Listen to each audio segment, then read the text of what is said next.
National Sports Card Show is over, and today I'm going to be showing you guys what I got graded at the show.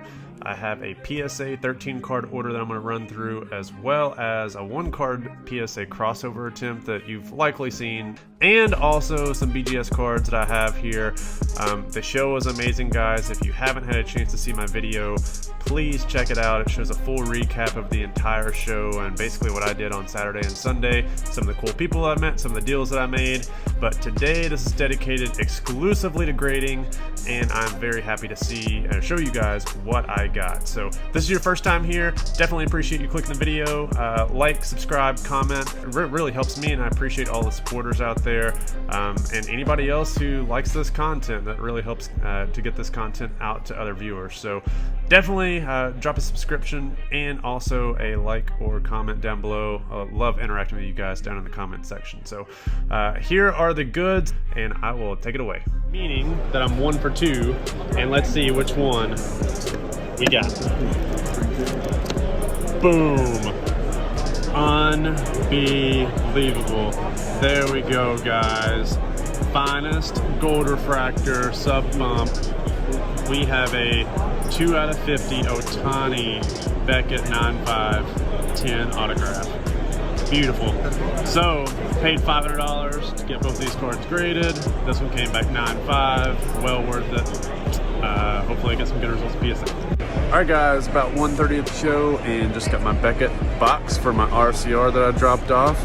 I've been at the Beckett and PSA booth like non-stop this entire show, so got the cards back and we're gonna take a look. Alright, let's see here. So you see some gold, that's good. And let's see here. So we have got, first up, the not so good. This is a card that is off-centered, but clearly I wanted to give it a try, because in the event that it came back at 9.5, it's definitely going to pay off, right? So this card is the tie-dye. Justin Herbert came back a 9. It's 20 of 25. So that's meh. This card is a card that I did not really want to submit, but I decided to submit it anyway, because I thought, if it comes back at 9.5, it's going to be worth it. And even though I had some surface dimples, this card ended up coming back gem mint. And this is a Herbie that is number 3 of 10. So I saw this on a previous video from my pre-grading. I decided to roll the dice, and it came back 9.5. I'm going to submit this. I'm going to have it encapsulated, so it's going to be a take back so that they can encapsulate this. And last but not least, best card. It's got gunk on it because this table has gunk. Justin Herbert, 9.5/10 autograph. Beautiful, beautiful card. This is the card that I wanted to gem in. Today I'm going to be showing you guys what I graded at the National. This is not everything, but this is just my big 13 card order that I got back from PSA at the National, as well as a couple of sub bumps and a crossover. Again, this is not everything. Some of these cards I traded. Some cards that were successful with my RCR, I kept there to send back with Beckett. That way we could have those encapsulated. But these are the cards that I got encapsulated that I have in my possession with me. So I want to do a separate video of this. That way you guys could actually see the cards. So first off, we're actually going to do the PSA stuff, and I'll do a blind reveal. Will say, I'm going to talk about this first card just for a little bit, and I want to give my thoughts on the grading at the show. As you've probably heard from a lot of different folks who are doing this show, and I'm going to bring the light over just a little bit closer. Let's bring this. There we go. So you guys probably have heard from people at the show saying that grading was either harsh or it was easy. In my opinion, I think that they were grading fairly accurately. There is some exceptions, and I think there's a couple of exceptions for some of the cards that I have here. So I'm not going to go through every card in detail. We've kind of done that. We've shown these cards, what they look like. But I do want to show some of the ones that didn't hit gem mint and really try to find some flaws. This one might actually have a surface issue underneath or on the card that may have knocked it down to an 8. But otherwise, this is a great looking 8. Like, nothing that you would think that would really knock it down to an 8, maybe a 9. That's something that I couldn't see through the top loader. Now that I'm in the light and I have this sleeve off, I can see that there's a speck there. But overall, I think the grading was pretty fair at the National. Overall, from the results that I saw, it seemed like people were getting the grades that they wanted. Now, I will say, and I'm going to have a takeaway video for my National, and one of my takeaways is there's a lot of people there who have absolutely no idea what the grading process is like. People complaining in line about not getting the grades they wanted and getting charged if an autograph gets rejected, like at Beckett. I'll talk about that separately. I'll show these cards here, but overall, I thought the grading was pretty fair. This order does start off pretty rough. I remember looking at the order and I'm like, oh, great, here we go. We're about to get slaughtered. This card looks very clean for an 8. This is my best example of the 3 cards that I graded. I've graded 3 of these, 2 with Beckett, 1 with PSA, and this is the best looking one. The Beckett one's got a 9. This one got an 8. And this is a good Kraken resub candidate in my opinion. I'll have to take the sleeve off to see if there's anything on the surface. Like I can't tell if there's anything right here or not, but yeah. So overall, again, I thought the grading was pretty fair. This is a card that I was very disappointed in. I really, really, really wanted this card to be Gem Mint. I don't know what the issue is on this card. What is it that knocked this card down to a 9 PSA? Could you just please tell me? What is it? What did I do to you? Oh, man. One of these just sold for right at $3,100. I think I'd seen comps previously around $4,000, so I'm not selling this card for that. This is a bold autograph, full signature on card of Giannis. This is one of the rare copies of Giannis that has this on card autograph with that signature. So this is going to be highly sought after. I think a lot of collectors of Giannis will eventually want this card over the long haul. That'll be a PC item. It's not going to likely get resold, at least not anytime soon. Next up, now we're starting to get some Gem Mint. So Luka Doncic, this is the second one of these that I've graded. This is the Optic up and coming autograph, numbered to 99. Beautiful card. I've had a lot of people hold these cards. People have come up to me and talked to me at the show, and I've shown them what I've gotten. So some of these cases might actually be just a little bit smudged. For those of you who wonder what cloth I use to wipe my cards down, it's a basic apple cloth. This is a very, very basic apple cloth. I do have some cleaners that I will put on here to clean the surfaces. Just very simple, waxes that I'll put on the card. Some people don't like that. Honestly, it's basically like waxing your car, so I don't see anything wrong with it. People can judge me all they want, but it's not like it gets any surface lines out. It just gets that gunk off because, we're chemists here. We're talking about things that are hydrophilic and hydrophobic, so that helps get off all that hydrophobic gunk. All right, so that one's pretty sharp, PSA 10. All right, so next up, Justin Herbert. So this is a Justin Herbert tie-dye prism die cut. This one came back a 9. Top to bottom centering is maybe a little off. Left to right looks good.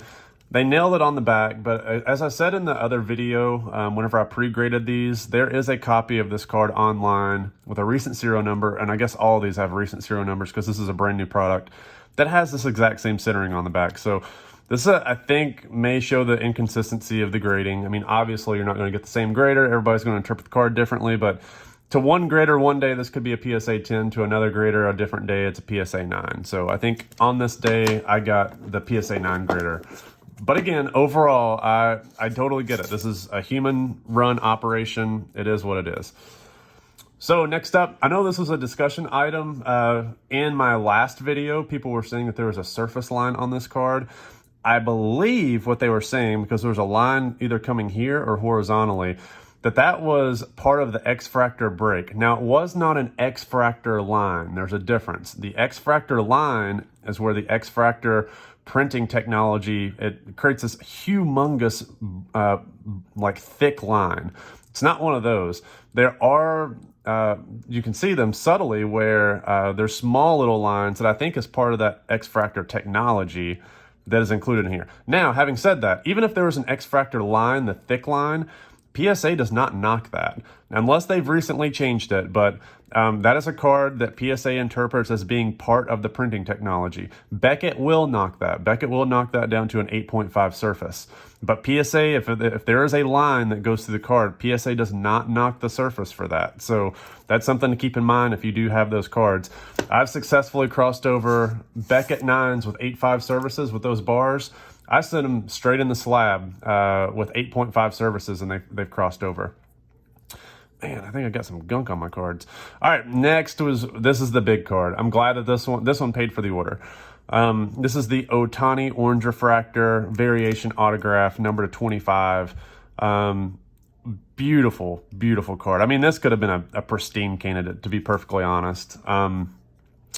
So very happy that this one came back a PSA 10. I saw a couple other orange refractors that popped at the National. There was a Bowman Chrome orange refractor batting, non-autograph. I tried to cross over my orange refractor, and you want to see the results?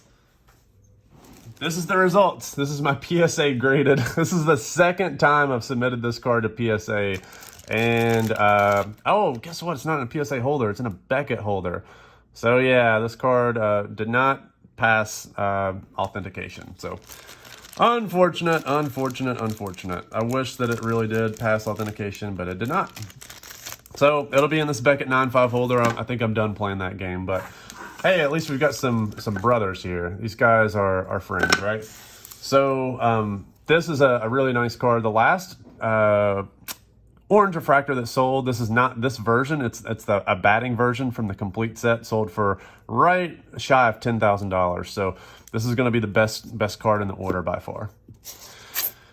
Next up, wow, dude, I'm very, very happy with these. So I ended up submitting both of my update refractors to PSA. I just thought, you know what, the upside is too high. The last couple have been in the 2,000 range. Even if I get 1,500 out of it, you know, if people if the market softens a little bit, it's better than getting it in a Beckett 9.5 holder. And sure enough, it paid off because both of these bad boys came back PSA 10s. And yeah, so very, very, very happy that these guys came back PSA 10s. And one of these, again, had like a vertical line right here, a very, very small line on the surface. So again, happy that we're going back to the old standards, it seems like, for the most part. This is a huge, huge, huge card, and I don't think the monetary value of this card has caught up with where it should be. This is the batting version SSP from Update, US1. So US1, the base card is a pitching card. Then there's a super short print that is a horizontal pitching card. There's this super short print that's batting. There is a different short print as well. I believe it's Ohtani waving, I believe. There's so many Ohtani variations, but this is the rarest batting version of Ohtani in a flagship card. There are PSA 10s available. I think this is now maybe a Pop 48, Pop 49. So these super short prints aren't super short, but if you're trying to build a complete set of 2018 update, you have to have this card for a PSA 10. You have to have all of them for PSA 10s, and there's only less than 50 of these out there. So keep spitting on these labels as I'm talking. So hopefully I didn't spit on any of you guys at the National whenever I was talking to you. If I did, let me know. I'll apologize. This is probably the biggest question mark of the order. So I'm actually going to take this out and see if there's anything that we can see here. So this one came back a 6, which is curious. It's very, very curious. Because the card looked darn near perfect. I don't really get why it came back a 6. So again, I'm looking at this card through the camera. So if you guys see anything that I don't see, let me know, because I would really like to know. If there's a surface wrinkle, like a crease, that automatically knocks the card down to a 4. So having a grade of a 6 immediately tells me that that's not the case. One of my buddies said that there was something around here on this edge that he thought that he could see. Now that I'm looking at it in this light, I don't see it. I thought that I might have seen it, but it might have been that psychological thing where if you're trying to find something to justify a score, you're like, oh, it's there. Well, I don't see it this time. I don't see anything wrong with the card on the surface. and I'm waving the light through it and I don't see anything wrong. I mean, maybe something right here, but it could just be the light that's hitting it, but nothing that would knock it down to a 6, right? At least I don't think. Again, I've had multiple people look at this card and they can't find anything wrong with it. Similar to the Vlad Guerrero Jr. That came back in 8. And also the Revolution that came back in 8. I mean, nobody is really finding significant flaws for some of these cards. So, yeah, I mean, I wish that everybody could just look at this card the way that hold it in their hands and see what I'm missing, because I definitely am not seeing it. And people who have held this card at the show, they didn't see it either. All right, so I got my best copy of the batting version, came back PSA 10, so I'm very happy about that, which is really, really good. And the last but not least, probably the most beautiful card in the order, this is the Mega Box PSA 10 from 2017, and these have started to take off again. So beautiful card. Love that I have these fresh serial numbers, man. 63135242. Awesome, awesome serial numbers. So love these cards. These cards are awesome. Did really, really well. Now we're going to go on to our RCRs. So I showed you guys in my national video the RCR results. This is the one card that I have left. The other two RCR 9.5, and I sent them back to Beckett.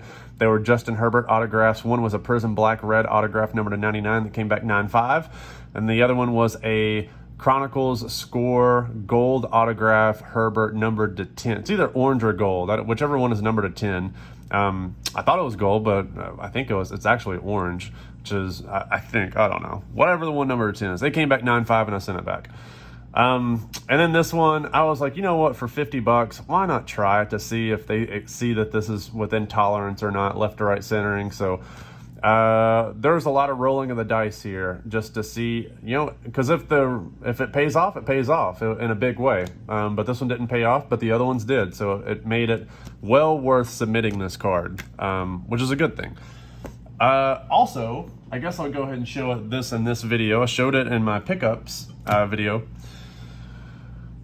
This is a card that I also RCR'd. So really I went 2 for 4. This one I knew was off center top to bottom, and it also had a little surface speck on there. But again, just for peace of mind, and you know, you have Beckett right here in your backyard, and they will give you an opinion on a card within, 5-6 hours. You think that I'm not going to spend $50 to get an opinion on a borderline card, even if the odds of getting that grade is 25%? Absolutely, I'm going to spend that money to get that opinion. So I thought that those were very well worth it for RCR purposes. So this takes me down to my last card that was the best card for Beckett, and that is my Shohei Ohtani finest gold refractor autograph, number 50. So you guys saw in the video, I wasn't really sure what I wanted to do with this card. It was in a 9 holder with a surface subgrade of 8.5. I looked at the population report of this card and I looked at every single card. There were 0 gold refractors that had a surface of 8.5.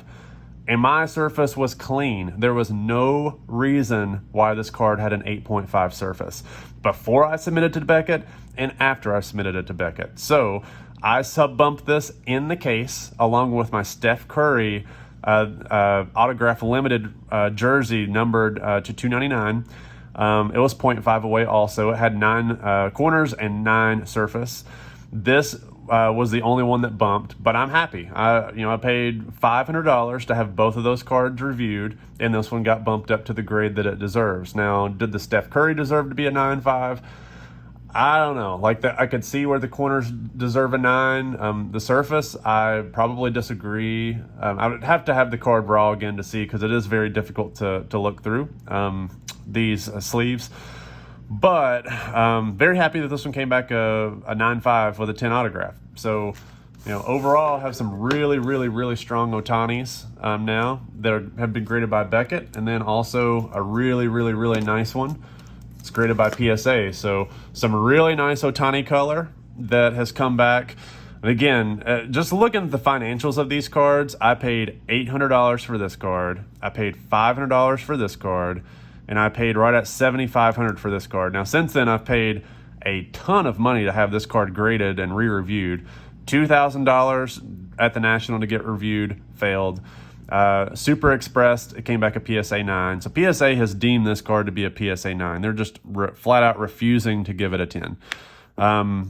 I've shown people this card. I don't think that there's an issue with the corners on this card at all. There is a top edge, very small nick, maybe knocks it down to a 9.5 for edges, which it is, but there's no issue with the corners on this card. The big drawback is the autograph has a 9 on it. So wish that was not the case. Otherwise, this card would be a monster. I think it is a monster, but overall, pretty happy with this. Like, Ohtani was probably one of my best investments of all time.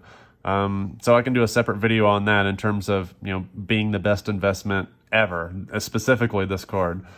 So that is what I got graded at the National, guys. I wanted to do this in a separate video because the other one was going way too long, and National is totally different than just getting your cards graded, right? So card grading is one thing, the National experience is something else. So you could go to the National, not buy a single card, not do a single deal, and have an absolute blast just talking with other people and just enjoying yourself. So I had an absolute blast. It was so fun meeting a lot of you people out there at the show who came up and said, hey, I recognize you from YouTube. Really cool meeting everybody and making some new friends out there that I'd not met in person. So, yeah, hope you guys enjoyed this content. It was great seeing everybody that I saw. If you didn't make it, highly encourage you guys to go next year. I'll be there next year. I don't anticipate missing another one. So, all right, that wraps this one up. Overall, pretty solid success. 8 out of 13 PSA 10s, 0 for 1 on this one, 1 out of 2 on a sub bump. 2 out of 4 on RCR. So I would call that a success, guys. All right. See you guys later.